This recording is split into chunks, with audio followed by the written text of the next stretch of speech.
Conquering the English language. Mastering the would in passive voice.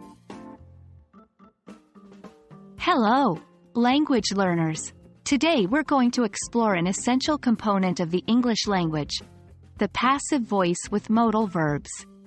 Specifically, we'll dig deep into how to use the modal verb, would, in the passive voice. If you've been struggling with this, you're in the right place. Let's unlock this aspect of English grammar together. First off, it's crucial to understand the basics. When we use the modal verb, would, in the passive voice, we follow this structure. Subject plus would plus be plus past participle. Here's an example. Active. I would write the letter.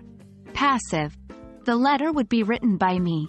In the passive sentence, the focus shifts from the doer of the action, me, to the receiver of the action, the letter. Understanding when to use would in the passive voice is just as important as knowing how. We typically use it in two scenarios. 1. To talk about hypothetical situations in the past.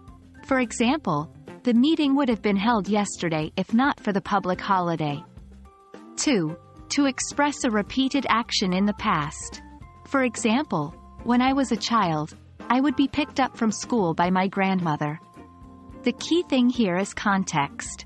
We use would in the passive voice when the action's receiver is more important or we want to be less direct. Understanding is one thing, practice is another.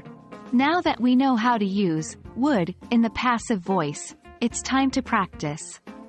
Try making your own sentences using this structure. Remember, focus on shifting the emphasis from the doer to the receiver of the action. That wraps up our exploration of the modal verb, would, in the passive voice. Keep practicing and soon it'll become second nature.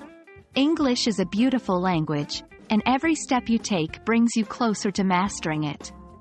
Remember, language learning is a journey, not a destination. Keep up the good work, and I'll see you in our next lesson.